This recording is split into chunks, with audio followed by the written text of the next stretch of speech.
listening to Sweep the League.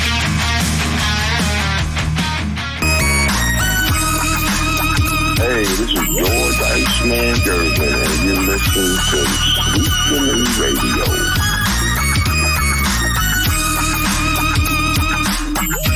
All right, welcome to Sweep the League. Rudy Campos Jr. on this Wacky Wednesday edition. You got to do it to YouTube, search Sweep the League TV, hit that subscribe button so you are able to join us every Tuesday through Friday right now at 9 p.m. Summertimes we'll be adding the Monday show back again, but for right now it's Tuesday through Friday, 9 p.m. It's myself tonight. And yeah, you know, the NBA mourns another fraternity brother passing on. That is Oliver Miller, passed away today. He had about an 8-year NBA career, roughly. Stints in Phoenix, Detroit, Dallas, Toronto.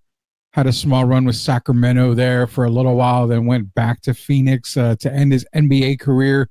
Take it back. He played in Minnesota, I believe, for a year in 2003, 2004, if I'm not mistaken. But yeah, I mean, you're talking Oliver Miller, probably one of the guys that I know for a fact, you know, we've all poked fun at Oliver Miller when he had, you know, his days in Sacramento. I remember the was it the Sacramento? Was it the Phoenix Gorilla? I believe the mascot made fun of him dressing up in a big, you know, sumo suit and something. But, you know, weight was a thing that was derailing Oliver Miller in his career. Probably most notable was his run with the Phoenix Suns in 1993 when they went all the way to the finals against the Chicago Bulls, ended up losing to the Chicago Bulls.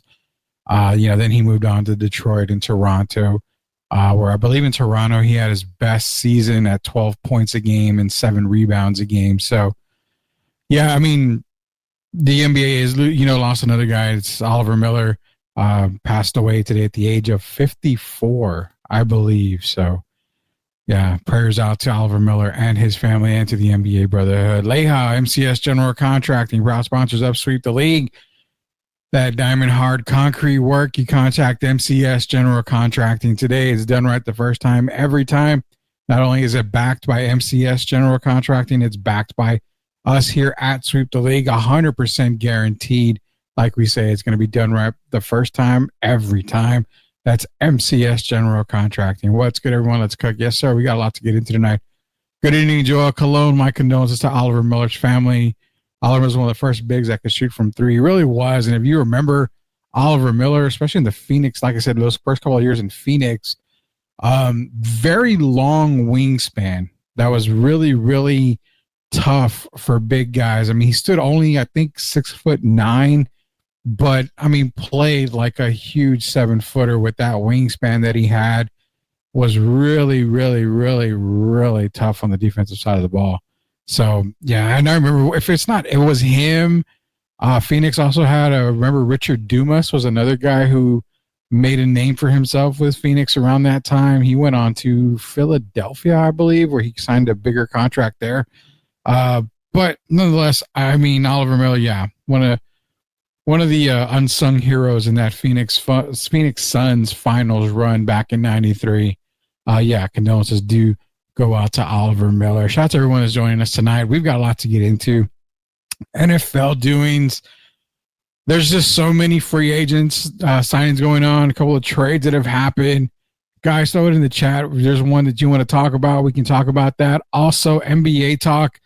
I know the Spurs are playing tonight. Not even going to get onto that subject, but MVP talk. So, you know, you've got obviously Jokic, you've got Shea.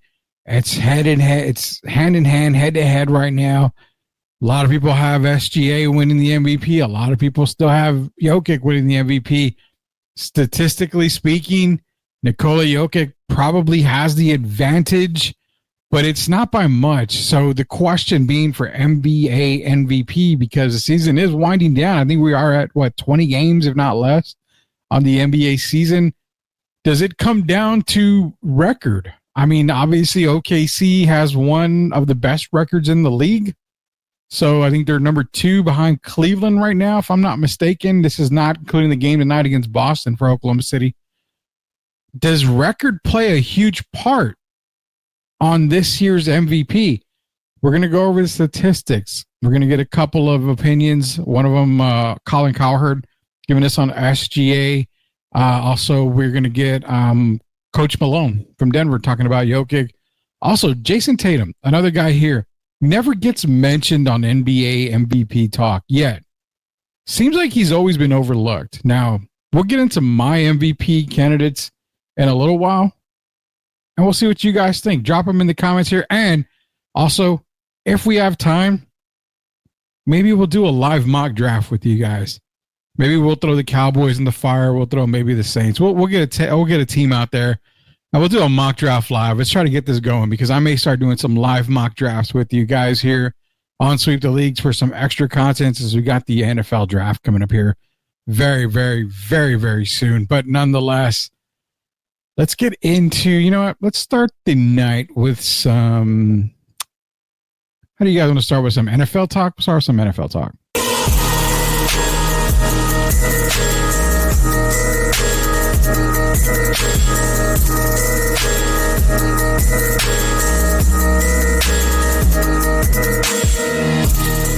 This is grading free agent moves from the first day of NFL free agency. Sam Darnold to the Seahawks is an A for me. I think this is a fantastic move. I think he's going to be great in the Seahawks system. They really need to get him some more weapons, though. I don't think JSN is going to be enough, but I really think he's going to be great for the Seahawks. Justin Fields to the Jets is a B- for me. I just don't like the contract. $30 million guaranteed is not that good. I definitely think his mobility will help improve this Jets offense, though, and he could make a splash there. Up next, Josh Sweat to the Cardinals. This is an A+ for me. Fantastic move. I was calling for this move all offseason. They desperately needed a pass rusher and a guy who can stop the run. Josh Sweat can do both of those. The Cardinals made a great move here for a very great price. Up next, Milton Williams to the Patriots. This is also a great move. A lot of people were calling for this one. It's definitely an A in my books. I think it's a fantastic move, and Milton Williams will be great on the Pats. For Darius Slay to the Steelers, it's a C+ for me. I don't think he's that good of a corner, plus they may have overpaid him a bit. The cornerback market was absolutely terrible this offseason. People paid a lot of money for overrated corners. But DJ Reed to the Lions is definitely an A+ in my opinion. They got him for a very good deal. $18 million a year is a lot, but I think he's a great corner. This is the one deal of the corners that I really like. Up next, Hassan Reddick to the Buccaneers. I'm going to give this a B-. I definitely think it could be a good move if Hassan Reddick can return to that form he already was. They only gave him a 1-year deal. Still a good deal. They need a pass rusher. Larry Tunsil being traded to the Commanders. This is an A for the Commanders. They only gave up a second-round pick and a couple others. But for the Texans, what are we doing? Their offensive line is already horrible, and they gave up their best offensive lineman. C.J. Stroud is in shambles.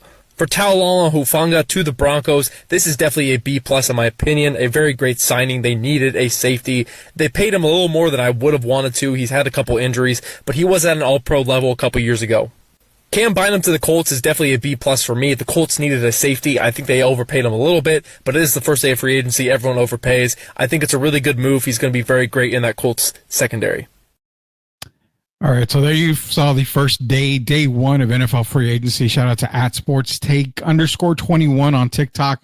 Be sure to go follow him. He does a lot of great work for NFL, especially in the NFL free agency period.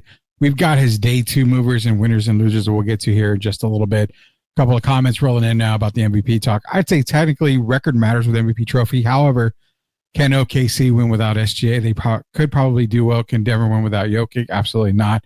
That's where it stands. Love that, because talking to Derek Gervin from time to time during the day, you know, we talk about the exact same thing you mentioned, Joel. I love the way how you mentioned that, because if you take SGA out of, well, he's not on the OKC roster. Basically, he's not playing. They still have a lot of talent. Jalen Williams is there. Chet Holmgren. You've got Hardenstein playing really, really well. They've got guys that can compete. Now, will they be the top team in the West? Probably not. I'm going to say definitely not. They wouldn't be the top team in the West. Would they still be a playoff team? I would think so. I think they'd have enough to still be a playoff team if SGA wasn't playing. Now, Jokic, on the other hand, he completely is Denver. I mean, everything about him. He's the reason why Russell Westbrook has gone up another notch in his career right now. Everybody always bagged on Russell Westbrook, but this year Jokic has been able to make it work with Russ.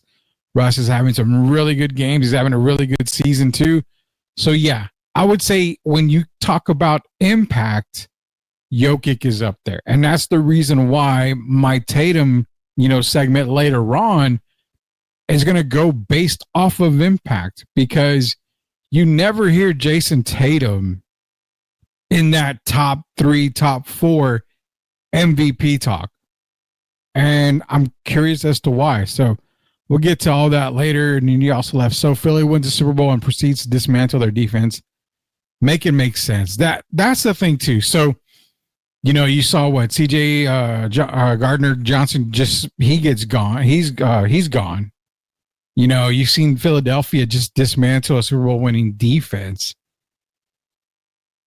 It's crazy. It really is crazy. And honestly, I want to say that this NFL offseason has been crazier than probably any that I've seen lately. I mean, they did mention about Larry Tunsil going to the Commanders. Now, I get the Houston thing. Now, Houston's offensive line, you've had a lot of people questioning Houston's offensive line. Why, it's just gotten worse, obviously. But you see the moves that Houston has still made. They've made some really good offseason moves. The offensive line, there are a ton of offensive line guys still available in free agency. There's still a really good amount. Plus, they did get additional picks for Tunsil. They can really build that offensive line through the draft. And I think that might be something that they're looking at. But if you're a Texans fan, I wouldn't really worry right now about it. The offensive line they can still make a lot of great moves for the offensive line. DeMarcus Lawrence is in Seattle now. Rico Dowdle, the only running back technically. I mean, for the Cowboys, he's a Panther.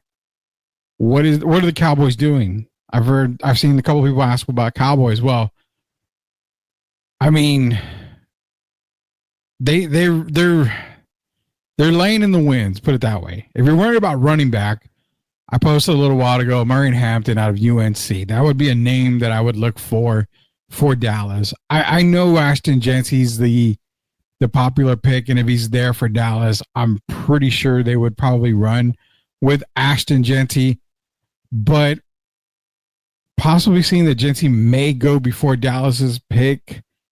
I know it's weird because Dallas has so many positions that they've got to upgrade on. You would think running back would be a priority. So I like Omarion Hampton out of UNC for Dallas right there. I think that would be a really good pick for them. If they decide to go, defensively, I mean, we still don't know about Michael Parsons. He's still a Cowboy. And I know we get flack for saying that, he probably won't be there. We don't know. People say you can't trade a cornerstone piece. You can't trade, a defensive MVP. Well, Dallas traded away a cornerstone piece in Luka. The Cowboys traded away a cornerstone piece in Herschel Walker way back when. No one is untouchable in sports. Michael Parsons, if he can bring you a haul and it helps you get better right away, it makes the rebuild just that much quicker. Why don't you make that move? You really want to commit all that money to one player who tends to just not show up at the end. I mean, I'm okay. I'm not a Cowboy fan by any means. I'm fine if they spend the money there. That's fine with me. Do whatever the hell they want. But let me let you guys on a little bit of insight. You've seen it on a couple of sports talk shows on TV. You see what San Francisco's doing. You talk about gutting everything and starting over. San Francisco just signed Mac Jones to, I think, a 2-year, $7 million deal to back up Brock Purdy. They don't have Debo. Brandon Ayuk, he's dangled out there. Kyle Jusic, he's gone. Greenlaw, bye. I mean, they're a decimated team. But if you guys remember, if you've been with Sweep the League from the beginning for a while now, myself and Coach Gio, when they made that Super Bowl recently against Kansas City, we said, that's it. Their Super Bowl window is closed. They had to win that Super Bowl because It was closed. There was no more opportunities for them. And point proven there.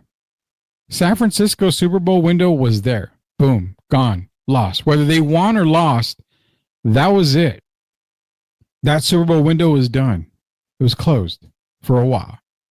So they are dismantling that entire team. Would you be surprised, Sweep the League Nation, if you woke up tomorrow, if you went through the weekend and we all get, the breaking news on our phones that Christian McCaffrey has been traded?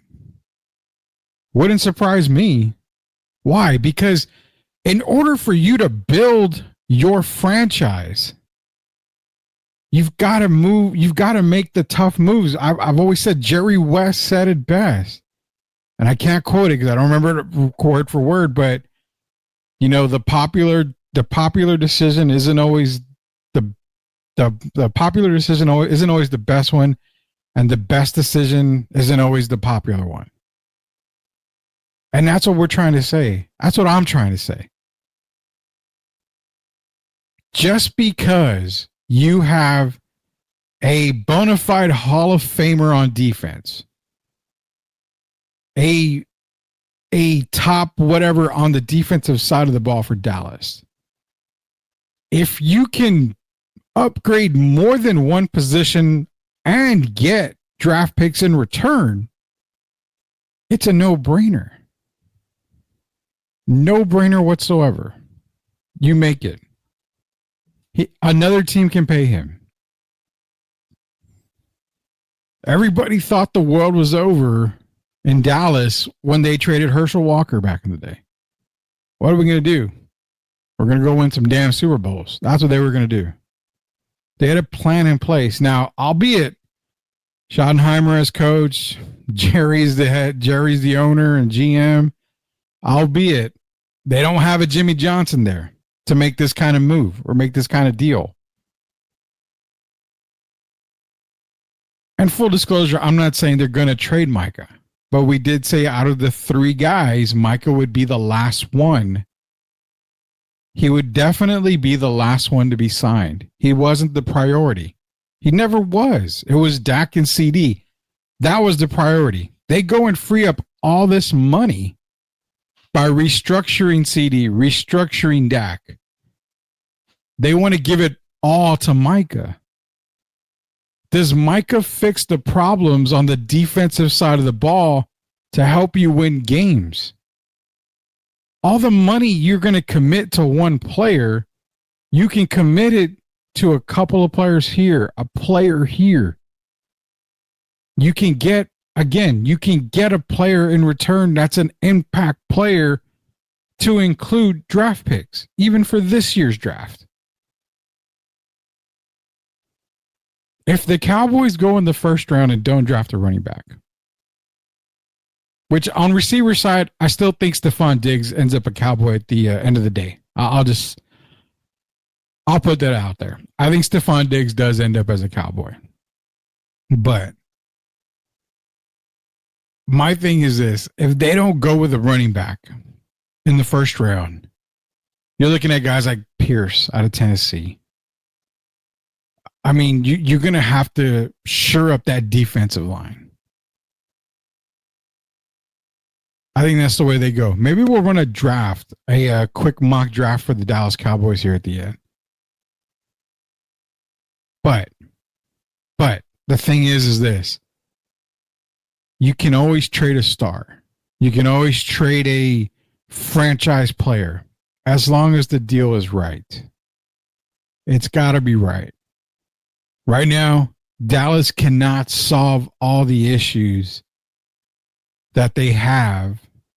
They can't fill in all the gaps by just re-signing Micah Parsons to a max deal, to a deal that, makes him the highest paid, defensive player, maybe one of the highest paid players in the league, period. They just can't do it. In my opinion, they can't do it. It's a tough sell. And like I said, I'm completely biased down the middle. I'm not a fan. I'm not an enemy. I call it like I see it. And I just can't see committing that much. quarterback rookie contracts is the fastest way to go now. It really is. Tell me that Kyle Shanahan is not the most overrated coach in the league. Everyone talks about his coaching tree, and the guy hasn't won anything, 2 Super Bowl trips, but 0 championships. Exactly. I was involved in one of those Super Bowl trips that was not very good at all. But I'll say this, Kyle Shanahan he's not the most overrated coach. He's a very good coach. He can get it done. And he's proven that he's a winner. I can't really say, and I'm not disagreeing 100%, Joel, but I will say this. I don't consider Kyle overrated. Not yet. I mean, I don't consider him not overrated just yet, put it that way. Been to the Super Bowl with the Niners as a head coach. Went Super Bowl with the Atlanta Falcons. Didn't get it done there. I mean, I don't think he's overrated just yet. Give him a little more time. I will say this. If they can get a rebuild done, I want to see how it goes for him there. Let's see how he can do on a rebuild in a team for San Francisco. But if I'm a Niners fan, I'm wondering now, am I going to get that alert? Am I going to get the breaking news on the phone here that says Christian McCaffrey has been traded? It would not surprise me. It really would not surprise me at all to possibly see that happen. Because remember, San Francisco's rebuild. They're rebuilding, man. They're losing players left and right. They're rebuilding. So, I mean, what would the rebuild be? It would be a complete overhaul. Exactly. I mean, you've already seen all the players they've lost. So they're cleaning house. And then, you said being gone, that's McCaffrey's safety blanket. I mean, best fullback in football, gone now. To me, it screams that San Francisco's not going to win. Next couple of years, they're not going to win probably. If you're McCaffrey, do you want to be there still? I mean, I don't know. I'm going to say a crazy thing, but this is where, this is where you would probably have to make that phone call. If you're Jerry Jones, if you need a running back really quick and, say, hey, what can we get, for Christian McCaffrey? Is that a Micah Parsons type deal? And I'm throwing spitball stuff out there. I'm not here to start rumors or anything like that. Joel, you did ask a question. What did they give up for McCaffrey? I've got it right here, man. So the Panthers are in exchange. They received a 2023 second round pick, which ended up being Brenton Strange, 2023 third round, 2023 fourth round, 2024 fifth round. So the players in return were Darnell Washington, Nick Herbig, and Charles Smith-Wade. So yeah, they didn't really use those picks really, really well, to be honest with you. But in return, you're talking about 4 picks for Christian McCaffrey. I mean, a lot of teams would probably give up that many picks for Christian McCaffrey. Probably not even hesitate. Being that he's coming off of injury-riddled season, you can probably get him for less than that now. I don't know. Like I said, I wouldn't be surprised if we see those alerts coming, over the weekend or soon or the next couple of weeks, maybe even before the draft or during the draft, that Christian McCaffrey might be on the block or might be dealt from San Francisco. I don't think the Niners can get that much in return right now. Dude is breaking down. Exactly. That's what I'm saying. If you're a team that can win now, if you're I'm not going to say Detroit because you got the 2-headed monster there. I'm not going to say the Eagles because you just signed Jamal or AJ Dillon to go along with Saquon Barkley. So, your Super Bowl teams, could you go maybe with the Bills? I mean, you've got James Cook already there. Kansas City, they're more in needs of receivers because their receivers can't stay out of trouble. I mean, you got teams there that you can probably go with. Does Tom Brady make a move to get, Christian McCaffrey for the Raiders? Doesn't really make a whole lot of sense. I don't, and you said the Pat, I wouldn't take him. I mean, that's what I'm saying. The Pats probably weren't going to pay or even trade for him. Again, you're talking about a team in the Patriots that have so many question marks at so many positions. Don't get me wrong, the Patriots have had a pretty good offseason. I like what they've done in the offseason so far. But I will say this, they're not going to make a move for Christian McCaffrey. And the Patriots aren't done. They're not done. They got, from what I understand, I've talked to a couple of people that cover the Patriots, and they got a couple of things that they are working on, but mainly in the draft part. Mainly in the draft. In fact, if I'm not mistaken, and you probably have heard it, they're dangling Milton out there. And I think they can get a pretty good deal for Milton. So we'll see what happens there. McCaffrey on the Patriots doesn't make any sense. I'm talking about a team that's right there. So Najee Harris has become a Charger. You're stuck with Jalen Warren in Pittsburgh. You just added DK. Pittsburgh could be a team. They could be a player. They definitely could be a player for him. You know, Darius Slay is in Pittsburgh now. So they're kind of building a little bit there. Pittsburgh could be there. You mentioned the Dolphins. The Dolphins is another team that has a good possibility. You know, that's a very good possibility. I don't think the Bills have the assets either. Maybe the Dolphins, they probably need somebody like that. The Dolphins would be good. I'm going to say this. I think Pittsburgh might be an option. I think that would be an option for McCaffrey. If I'm even looking at anything like that, that could be an option right there. I think it depends on who the quarterback is. Right now, they're looking at Rodgers. They're looking at the possibility of bringing back Russell Wilson. I mean, I've been saying it for a while. You know, a little while ago with Jerry. I mean, you make the call if you can.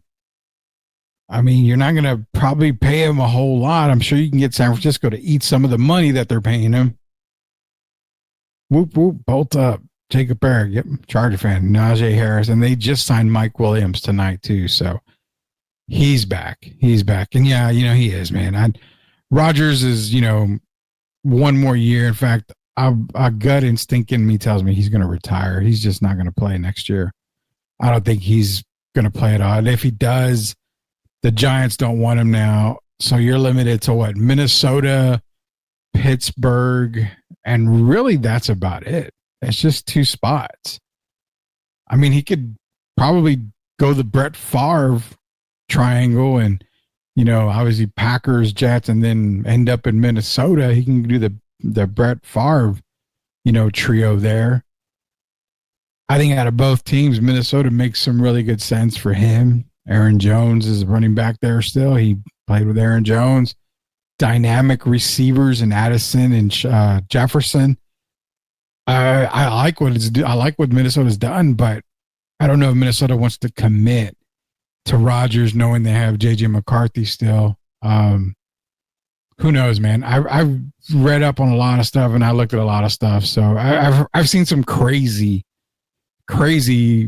ideas being thrown around. Anywhere from Justin Herbert being traded to Minnesota for draft picks and JJ McCarthy, which would give Harbaugh his quarterback that he had at Michigan. So I've heard some crazy stuff. I don't ever say, you know, on air, and I don't ever push the narrative on social media because, again, to me, if it makes sense, I'll talk about it. If it doesn't, I won't. But I'm not going to lie. Herbert to Minnesota makes a whole hell of a lot of sense because they were talking about giving up McCarthy and their primary offensive lineman, which I can't remember offhand who it is, as well as draft picks for Herbert. So just throwing that out there. Was mentioned on a couple of places that I've seen, and I've talked to a couple of people that might have a little bit of knowledge of some stuff there, but nonetheless, man, we're going to get into the next part, day 2 of free agency. Let's get to that video. Then we'll take a break right after that.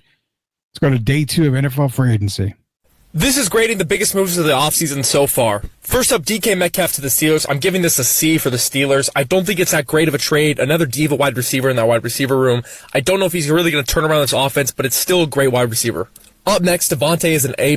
I think he's a perfect fit for the Rams. I'm glad he's leaving Aaron Rodgers. Him and Puka Nacua are going to be unstoppable. We've seen Stafford have 2 elite wide receivers and still put up numbers. Up next, Geno Smith to the Raiders. I'm giving this a B+ for the Raiders. I think this is a really good move. Only thing that's concerning is Geno Smith is about 36, but I think he's going to be a fantastic QB. The Raiders just need some consistency at the quarterback position to be real contenders in the playoffs.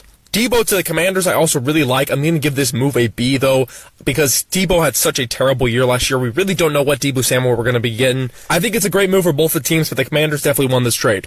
Up next, Joe Tooney to the Bears is an A+. I don't know how they managed to pull this off. They didn't give that much in return for him, but they got an all-pro tackle who's going to help protect Caleb Williams. They are definitely boosting this offensive line, and Caleb Williams is going to have a great second year. As for Jonah Jackson, I'm going to give this one a C+. He was just a bit inconsistent last year. He had some injuries. It's definitely an upgrade to what they have now, but I don't think it's the best move they could have done, but still a great move.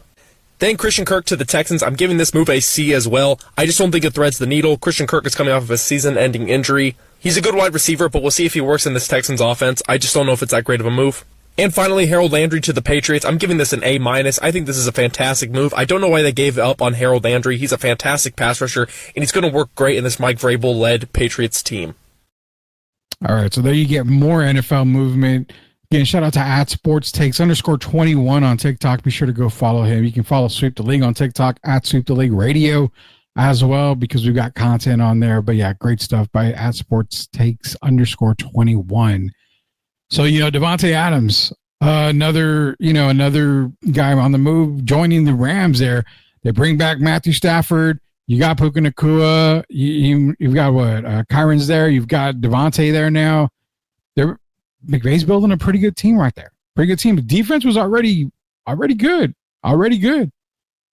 They were already a good team on defense. So, they're going to keep building there for the Rams, and the Devontae Adams move I really, really like. The Geno to the Raiders, it makes sense, but I think they still got to go get another QB. I know Pete Carroll's his guy. Geno's Pete Carroll's guy, but I think they still got to make a move and get another QB somewhere, probably through the draft as well. Hey, leave Herbie alone. I understand, man. I'm just repeating a little bit of what was talked about. So, not saying Herbie's going to go anywhere. So, trust me, man. Trust me on that. I'm not saying he's going to. I also have him, but yeah. And I have to think, for you fantasy football players out there, that Devontae, Puka Nacua, that duo is going to be a matchup nightmare for a lot of teams. Plus, they don't have a raggedy-ass quarterback throwing them the ball either. They've got Matthew Stafford throwing them the ball, Super Bowl winning Matthew Stafford throwing them the ball. I mean, the Rams are going to look good again. They moved on from Cooper Kupp, and as great as Cooper Kupp was, they upgraded with Devontae Adams. So that team's going to look really, really good next year. One of my favorites to come out of the NFC, I still like Detroit next year. Philadelphia did take a backseat in the offseason here, I feel, but Detroit, DJ Reed, getting him on the defense side of the ball, it just makes a lot of sense. I like Detroit again. I really like the Rams this year again as well. So those two teams are going to be battling out. Of course, Philly will still be there. Everybody's high on the Commanders. I know Devo's there. You got Tunzel there now. The Commanders are building, but the Deebo Samuel moves, and it's crazy because during the season, when DeAndre Hopkins was signed to the Kansas City Chiefs, I told Derek and Gio, I said, for me, it feels like an Odell Beckham type of move where you're going to get production, but you're not going to get the player that the fans want. You're not going to get, leaping in the air, one-handed catch, touchdown grab after touchdown grab. And Derek said, DeAndre is going to move the chains. He's going to move the chains for, Patrick Mahomes. And that's what DeAndre did. He made key catches. He moved the chains. And that's same thing with Deebo Samuels. Commander fans are all up in arms. Deebo, we got Deebo. It's going to, Terry McLaurin, we got Brian Robinson Jr., Jaden's here, it's going to be a big time thing. Now you got, offensive line help. Don't put too much stock into Deebo Samuel. it's got the feeling of that Odell Beckham type of move where you're going to get production. You're not going to get the production that you saw in San Francisco. So you want to pump the brakes a little bit there. You definitely want to pump the brakes because you're not going to get that kind of contribution that you normally would get from Debo in San Francisco. You're not going to get that in Washington. Obviously, Terry McLaurin's going to be the man still. Brian Robinson Jr. I even love Chris Rodriguez, a running back there. He was one of my favorite running backs coming out of the draft. Love Chris Rodriguez. He's going to be a beast to have for Washington. So I will say, it felt like that. So the Debo Samuel moves is not really huge. Christian Kirk, just to mention that a little bit, the Texans, they're going to have to add another receiver somewhere. I think, maybe going after Cooper Kupp there will really help, but now it's time to concentrate on the offensive line. No reason to get some of these receivers if you can't protect the quarterback, you can't protect CJ Stroud. Makes no sense to go out and get any of the receivers that are out there right now. You got to shore up that offensive line. Rudy Campos Jr. talking to you NFL-wise. We're going to take a quick commercial break. On the way back, we've got NBA talk, MVP talk, and your guys' thoughts on Jason Tatum. Why is he overlooked here? Last comment here before the commercial break. I have a sentimental shout-out and thank you to Jonathan Jones, undrafted cornerback, two-time champ with the Pats, signed with the Commanders. We'll miss him forever, a Patriot. Definitely did sign with the Commanders. Forever a Patriot, man. Shout out to Jonathan Jones there. Rudy Campos Jr. Sweep the League. We'll be back here in just a minute. First, a word from our sponsor. And, of course, like we've been mentioning, Sweep the League is teaming up with Iron Focus Radio. We are both teaming up with Imagine Dragons to send some lucky fans to go check out their concert in theater at the Hollywood Bowl. Who's going to win? Who's going to go and attend that theater concert? We'll find out here very soon as Sweep the League and I Am Refocus Radio team up with Imagine Dragons to send some lucky fans to the concert in theater. We'll be back. Are you looking for a contracting company that gets the job done right the first time? Look no further than MCS General Contracting. MCS specializes in top quality concrete work, including patios, driveways, foundations, and swimming pools. The team of experts are dedicated to delivering exceptional results and unparalleled customer satisfaction. At MCS General Contracting, they're not just hardworking, they're local. Based in San Antonio, they are committed to building relationships and trust within the community. That's why MCS guarantees your satisfaction. They pride themselves on getting the job done right the first time, every time. So why wait? Contract MCS General Contracting today to schedule your project and experience the difference for yourself. MCS General Contracting. Building a better San Antonio, one project at a time. Proud sponsors of Sweep the League.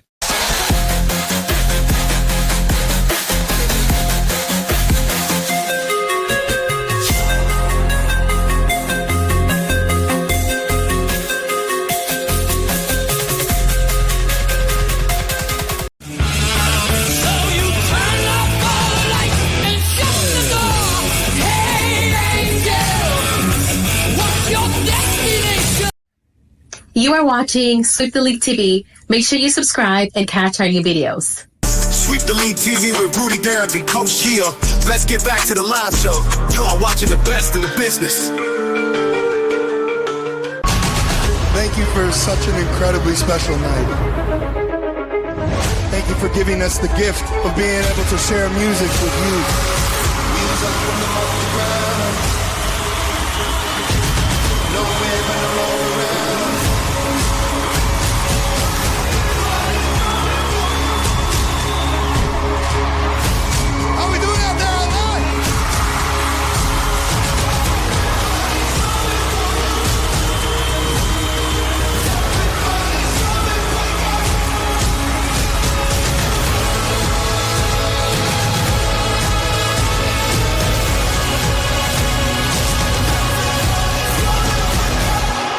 Love you, LA.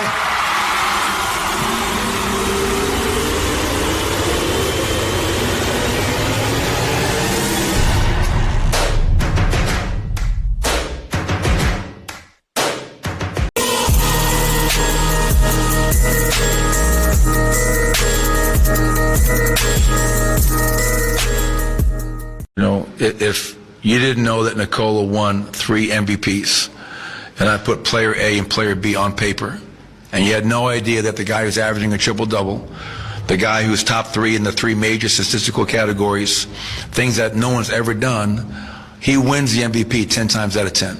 And I get it, like, it's different for everybody. Like, you know, MVP, what it means for you might be different for what it means for Sean.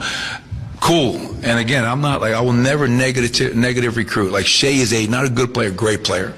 And if he wins it, I'll actually, you know what, clap my hands and be happy for him because he's such a great guy who's a great player and who's good for this game. So it's not Nikola versus Shea. For me, it's me promoting my guy because I know what he means to this game. And when you look at it from a historical perspective, he's doing things that no one's ever done. SGA, Oklahoma City, wrapped up the MVP over Jokic. There's 3 reasons I would give it to SGA. And number 1 is his team is much better. It does matter how good your team is. How valuable can you really be if your team isn't very good? Number 2 is SGA is playing with a much younger team. Their average age is only 1 year older than the Auburn. And it's harder to play with young players. Young players, especially on the road, are much less consistent. SGA is a much better defender. It's called most valuable player. It is not best player. It's not even most productive player. His second best player, Chet Holmgren, is hurt regularly. So there are a lot of nights he's babysitting this offense. Jokic has Michael Porter, Gordon, Jamal Murray, veteran coaching staff. Not a bunch of kids here.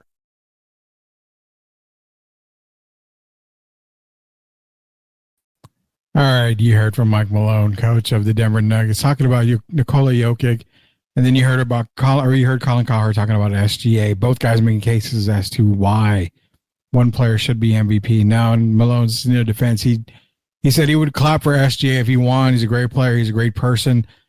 That's the thing that I like about the MVP award this year. It's 2 guys right now, neck and neck. Everybody else is, you know, they have opportunities. I mean, they do have opportunities there, and I'm bringing up my list right now. So they've got opportunities there, and I totally understand, that, you could make a case for people who are going to say, well, Giannis has an opportunity, but I mean, 36 wins on the season for the Bucks. To me, that eliminates Giannis out there. And I know it's MVP, it's most valuable player, not most valuable player on what, for a team. I don't know, record wise, I get that. Giannis is averaging 30 points a game.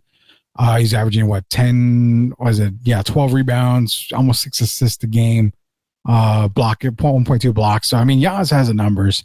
Outside of that, you look at record wise, I mean, then you're talking about Donovan Mitchell being up there as considered to be an MVP candidate. I mean, they have the best record in the league, and it's all due in part to, yes, Donovan Mitchell being the leader of the Cleveland Cavaliers. That's where Jason Tatum comes in, having the second best record in the Eastern Conference, third best record in the league, 47-19.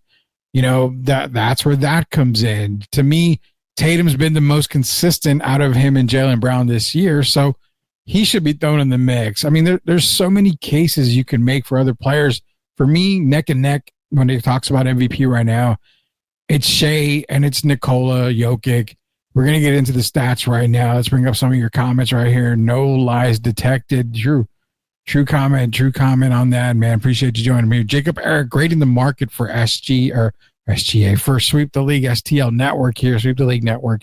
Him and Anthony do a fantastic job on grading the market. You can catch that show here on the Sweep the League Network. So, of the two, I asked earlier, these guys are neck and neck. Shea's averaging 32. Nikola's averaging 28 points per game. Rebound-wise, Shea's at 5. Nikola's at 13. I believe he leads the league in rebounding. Assists, Joker's at 10. Shea's at 6. They have identical steal stats. Both are averaging 1.8 steals. Now, on the other side of the ball, on blocks, Shea's averaging 1.1, while Joker is not even averaging a block a game. Turnovers, Shea gets less turnovers than Joker does. Percentage-wise, if you look at 3-point percentage, Joker shooting it better at 43% compared to Shea's 37%. So, you're seeing that you're seeing a lot of this, like, okay, this season alone, I think this is one of the closest MVP races that we've seen in a while. Two great players. Joker putting up ridiculous numbers for a center, averaging a triple-double. I mean, didn't he have a 40-20-20 game recently? I mean, something that's never been done, you know, for in the NBA. I mean, Joker's putting up ridiculous numbers. Whoever wins, wins. Personally, right now, I have Shea as my MVP. And the only reason why is because for the first time ever, personally, I've got to take record into consideration. In my opinion, for this year, I've got to take the team's record in consideration. After 66 games on the year, meaning that we've only got 16 games left on the season, OKC has 54 wins. Denver, after 65 games, obviously they have 17 left. They're at 42 wins. I got to go with Shea on this. SGA. Now, I had SGA winning last year's MVP title. I had him winning it, and it shocked a lot of people to know that Joker won the MVP. It really did. A lot of people had Shea winning it. But again, last year's was close. It was a neck and neck race between SGA and Joker last year.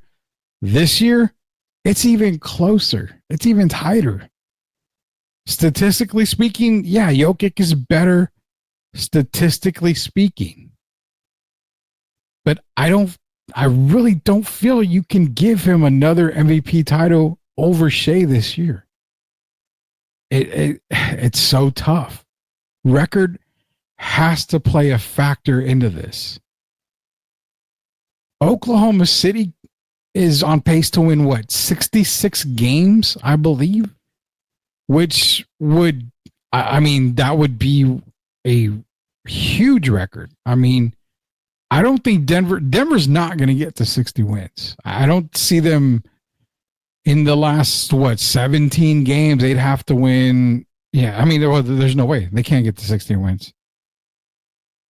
This is where the separation is this year. It's got to be wins this year.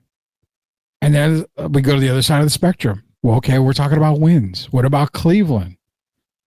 I mean, the best team in the league. Oh, Rudy, if you're talking about wins and how much wins that they got to have, then by that factor, Donovan Mitchell is the MVP of the league. I'm going to give you my three right now. It's Shea, it's Jokic, it's Donovan Mitchell. Those are my three MVP candidates right now. Number 4, Jason Tatum. MVP candidate is Jason Tatum. Now, number 5, you can throw Giannis in there. I might give you Giannis. I'm not upset at Brunson. One guy, John, actually is in here. He mentioned Brunson. I'm not upset at Brunson. I'll give you another guy. I like Jalen Brunson for MVP. He made the Knicks relevant again. Yeah. And you know what? Healthy-wise, if they can stay healthy, I think they're better than the Knicks if Porzingis doesn't play. He's out with illnesses right now. He's got a viral infection or something viral going on. If he's out for the season or he continues to miss games, I kind of like the Knicks over the Celtics right now. Hate to say it, but I kind of do. Jokic is low-key going to be a top 15 player all-time, maybe top 10. I will say, no doubt, top 20, hands down already, probably top 20 on the pace that he's in. Top 15, I think he gets the top 15. I'm trying to go off the top of my head here. Is he top 10? You're talking Mike, Wilt, Bill Russell, Magic, Tim Duncan, and this is no order, guys. Kareem, Bird. You'd have to throw LeBron in there, sadly. Top 10. Oh man, I mean, big O's in there. Top 10 is going to be tough. He's a 3-time MVP candidate. I mean, MVP winner. He's been an MVP candidate every year that he's played well. I mean, he wasn't MVP candidate his first couple of years, but NBA champion. Okay. Can we be fair about this? When it comes to Joker, I think he's top 10 if he gets another title. I think top 10, maybe another title. I would say he's not top 10 yet. Top 20, easily top 20. I mean, 3 MVPs, already has an NBA title.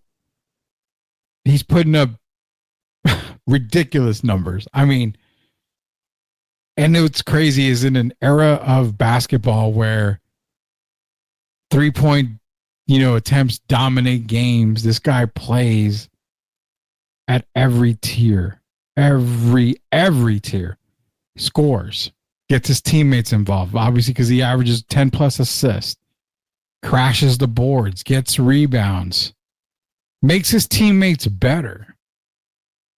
Joker may be a top 20 player of all time, but there's no doubt in my mind he's a top 10 teammate of all time. Top 10 team player.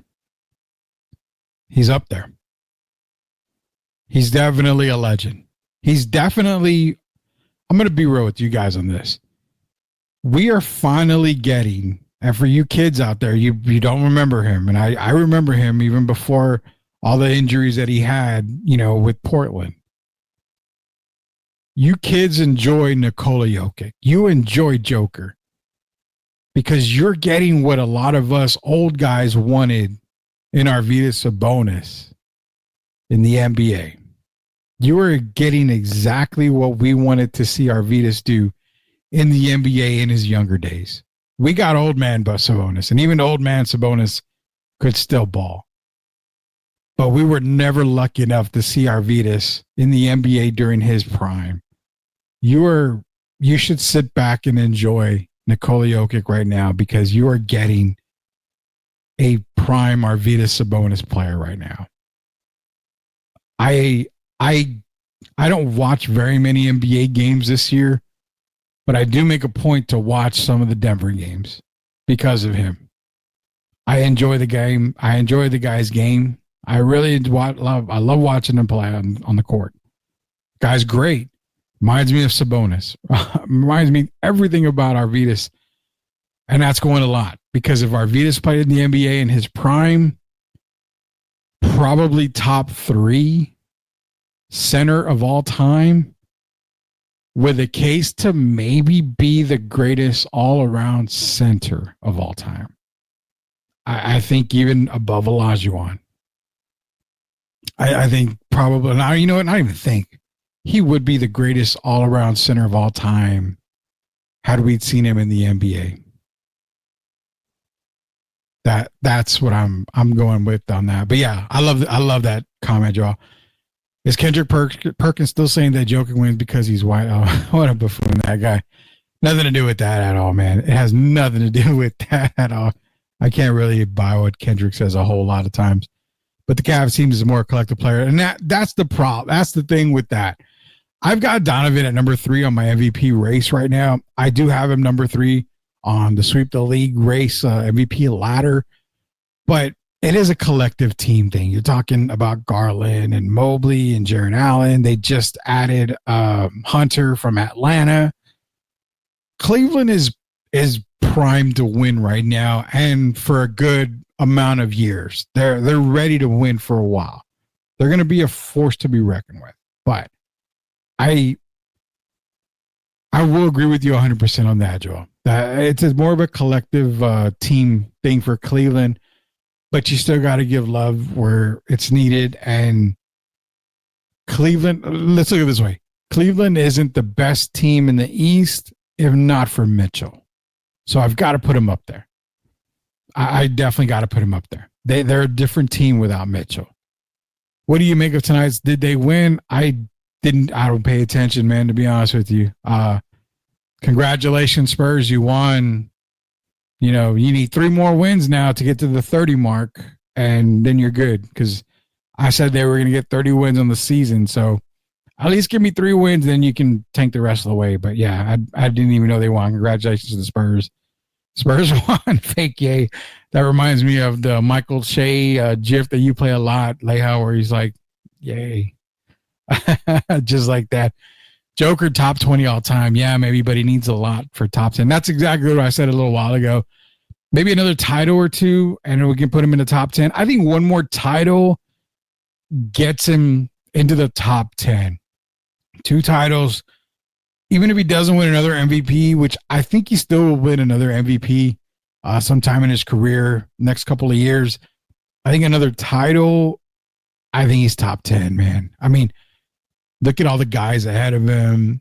You know, he's practically on the verge of, I don't know, you know what? I want to look it up now, because is he on the verge of actually averaging a triple-double for his career? That's what I'm going to look up here. But it's going to take a whole lot more to get him into the top 10. I think another title gets him into the top 10. I really think that's where it's going to be. One more title, he's top 10. Another MVP, he's still knocking on the door. But overall for his career, 20 points a game, 10 rebounds a game, 6.9 assists a game. So if he ends the season averaging a triple-double, you know, was something he's been close to. He had that 1 year where it was 24, 11, and 9.8. I mean, you're talking about a guy that could be top 10 easily if he averages a triple-double this year, triple-double next year. I mean, he's going to win another MVP. I think another title gets him into the top 10. If he ends his career averaging a triple-double for his career, we got to start talking about moving him higher than just the top 10, man. Just the top 10. I said maybe Leha after he's done playing. We're going to save the conversation for when he's done playing. Prime Arvidas, prime Joker. Man, this is the part where I hate talking about this. I was able to see highlights of prime Sabonis. The guy's a dog, man. I'm going to go this way. I go prime Sabonis by a smidge. By a smidge. Young Sabonis was quicker than what you're seeing with Jokic. Jokic is, you know, reminds me a lot of Tim Duncan, a lot of Brad Doherty. Gets to his spot, makes his moves. He's very, you know, he's like an assassin. He makes a move here, he makes a move there. He picks his parts of the court where to go. He knows his opponents. He knows the guy that's defending him. He can pick you apart left and right in so many ways. He reminds me of Timmy. He reminds me of Brad Doherty. You know, he reminds me of those guys. Olajuwon. You know, Olajuwon already knew what he wanted to do to you before he got the ball. And that's what I feel with Jokic. But if you're talking prime Arvidas, Jeff, shout out to Locked On Spurs, you're talking about a quicker guy at center. I think Arvidas, yes, is the better player. I would take prime Arvidas over Joker. Jokic is not a top 10 nor a top 20 because if he did not have Murray, he'd be just a good center, and that is not a knock on Jokic. But no NBA player in today's game can do it another star. True, he's got Murray, but even Jamal Murray's not. I mean, he's had a few good years, but this year he hasn't done much, and it's been all Jokic. So I think if you keep giving Jokic a good supporting cast, whether it be Murray or somebody else, I truly think that he could still be a dominant center. There really isn't nobody out there that's stopping him right now other than himself. Father time and injury are the only two things that can definitely stop Nikola Jokic right now. So I don't know. I'm gonna say that I don't know. I don't think Murray makes that big of a difference. I'm just gonna go on that since I'm gonna say something egregious but fair. Jokic wins another title and he bumps Bird off the top 10. They're basically like, oh God, no. So that's a massive take there. That's a massive take. You know, that's gonna go in the category where we say, damn! Yeah, that's a damn comment right there. So you're talking about Larry Bird, who injury riddled, career full of injuries, but Bird had 3 MVP titles. Championship wise, Bird's got more titles. It would take Jokic a few more titles to win, to knock Bird, or you know what, to get ahead of Bird. It'll take a lot of titles. I think another 2 titles and probably another MVP title, another MVP trophy. I think. Could it be done? It can be done. It can definitely be done. But you know, I'll put it this way: you're not going to hear players talk about Joker the way they talk about Bird. You're not going to hear players. And you know what? You brought up Larry Bird. It's funny. I have a video here. We can play a video real quick here for about Larry Bird. Prime Dream, Wreck Prime Joker. Eesh. One-on-one, yeah. One-on-one, yeah. Dream is super quick. Prime Dream is super quick. Team-wise, I probably would take Joker over Dream. Team-wise, I would probably take Joker over Dream. I think the impact is bigger with Joker. Rudy, repeat what you said about Jokic, then think about Bird's career. I am thinking about it. I think what you get with people talking about Larry Bird, you know what? Let me just play this. I had this video up for a while here. Talk to us about Larry, his game, and his talking. Larry Bird, first of all, I don't think we give him enough credit. For how good he was. For how great that dude was, man. Larry Bird was the real Everybody's saying that, people, you know, in the story about him telling, Doug Moe, you better put a black guy on me, all that true, because he was like, you disrespected me putting a white guy on me. Ain't no white guy can guard me. You better put a brother on me. I mean, that's how he was. Yeah, and then some of the brothers couldn't couldn't do nothing with him.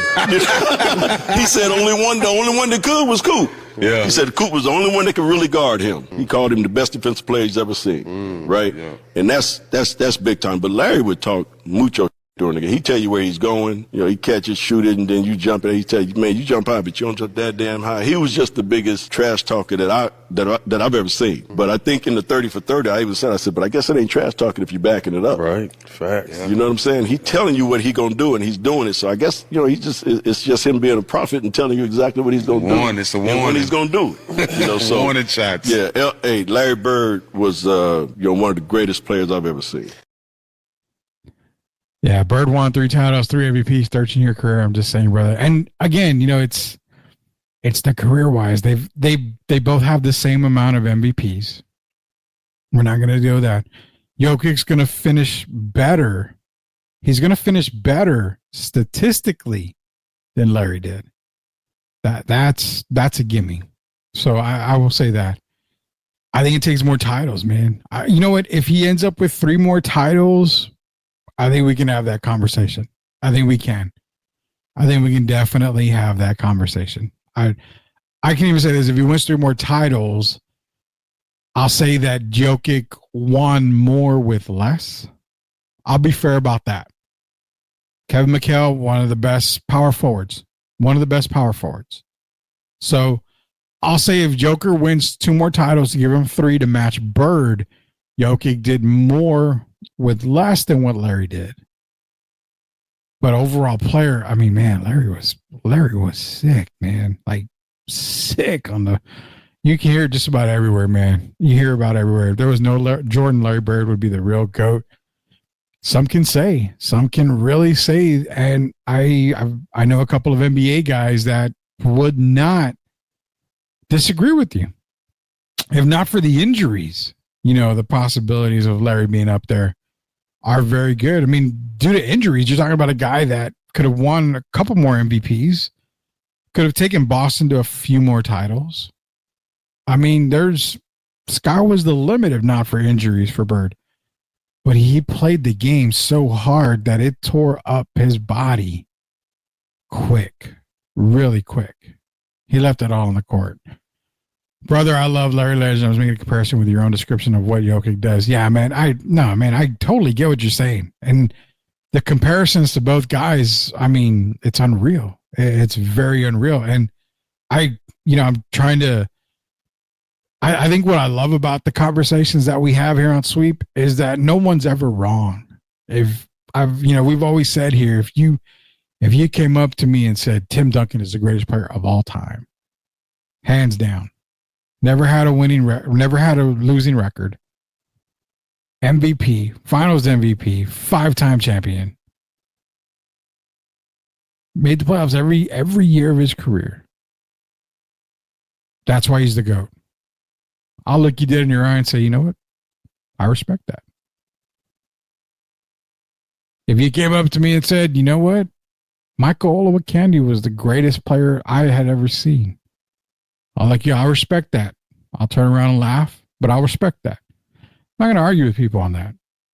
Your MVP, your GOAT, your guys' list, top 10 list is going to be different from mine. It's going to be different from Derek's. It's going to be different from everybody's. That's why we have the conversations. We keep them all civil, man. And I love it here.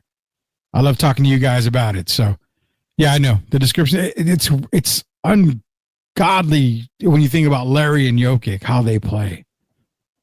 That's the thing. But, man, if Larry was able to have a longer career, I mean, you're talking, some guys have him in the top 5 of all time.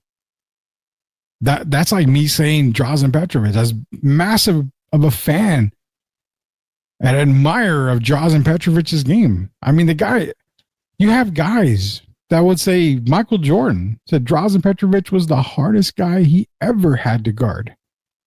Reggie Miller says that. Most recently, Vernon Maxwell said, he would rather guard Michael Jordan than Drazen Petrovic.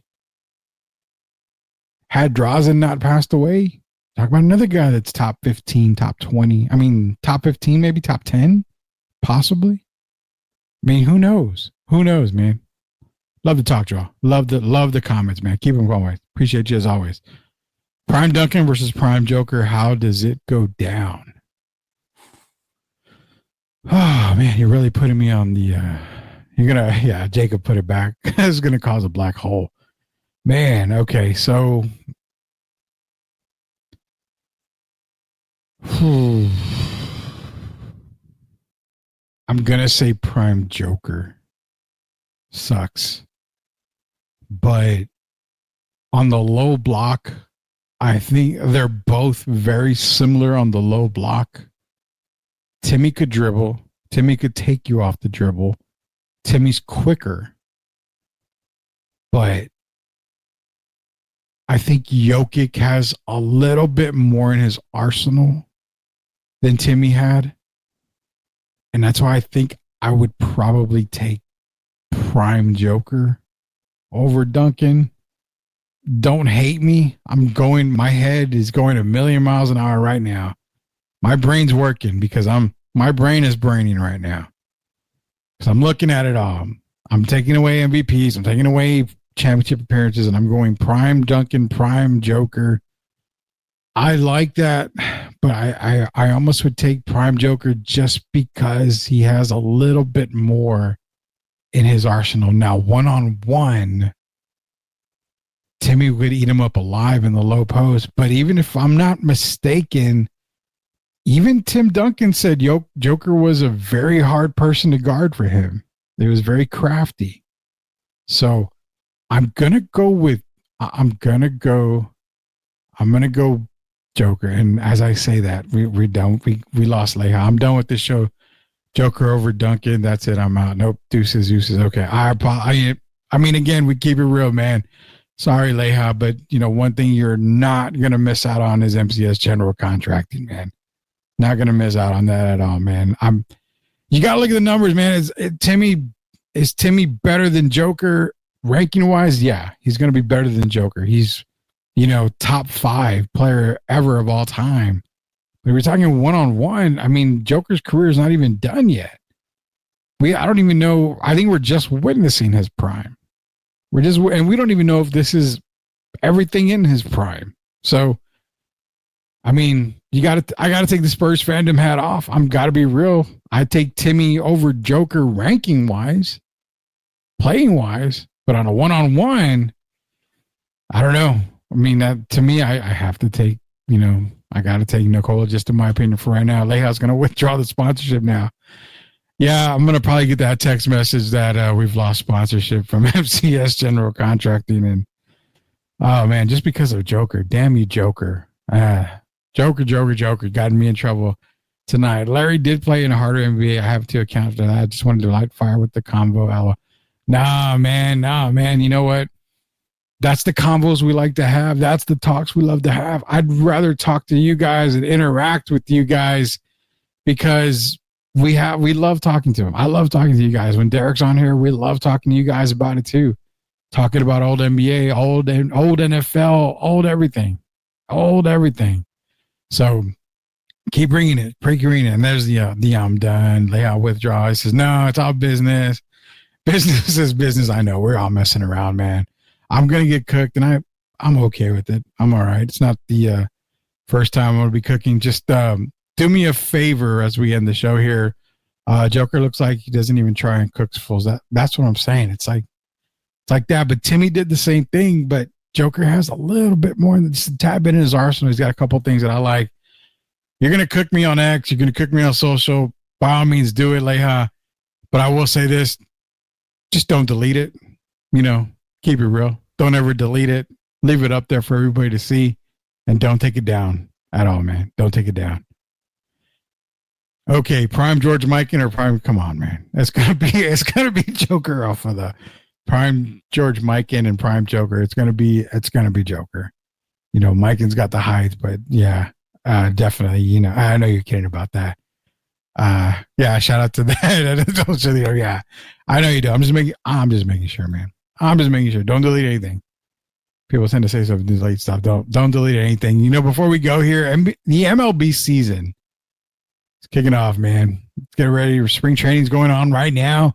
So for the end of the Sweep the League here, we're going to leave you with a Nolan Ryan, Pete Rose video. To the end, Sweep the League. Damn it. I said I was going to leave and I'm still here. There you go. Well, we're getting ready to end the show, man. So we'll all be out of here in just a little bit, but appreciate you sticking till the end, even though my hot take was butt. Put it that way. I can't really cuss, but we'll say it's butt, man.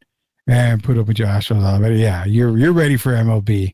You're ready for MLB. That's why we're gonna end the show here with some MLB video. Nolan Ryan, Pete Rose. Appreciate everybody dropping in tonight. We'll see you guys tomorrow. Shout out to MCS General Contracting. Chris Leja and the boys going to guarantee to take care of you guys every single time. Not only do they guarantee the work, Sweep the League here, all of us here, we guarantee their work too. They are 100% backed by Sweep the League. They're going to do it right the first time. Every time, contact Chris Leja and the boys over at MCS General Contracting. I don't delete anything like how that's why I keep getting 7-day suspensions on X. Oh, God. You guys are always getting suspensions. And just like everything else, I know Jacob Eric throws out red cards and yellow cards to everybody as well. So before I get one from Leja, a red card, and I get canceled, this is Rudy Campos Jr. for Derek Irvin, for Coach Gio. Rudy Campos Jr. Until we sweep the league again tomorrow. We'll see you later, knuckleheads. Here's a little Nolan Ryan and P. Rose. Get you ready for the MLB season. Position that let down and blew the opportunity. Right back to Ryan. Pete says, all right, you got me, pal. In 1980, we were playing Philadelphia, and whoever won that game goes to the World Series. I go down to take batting practice, and Pete's on one knee, and he's leaning on his bat watching. And when I got through hitting, I walked out, and Pete goes, "Hey, Nolan, I wish you'd get that curveball of yours over just one time. Do you remember this?" No. I didn't say Mr. Ryan. No, you said Nolan. He said, "I wish you'd get that curveball over just one time." I go, "Yeah, why is that, Pete?" And he says, "Because I'm going to hit it right off your blinking forehead."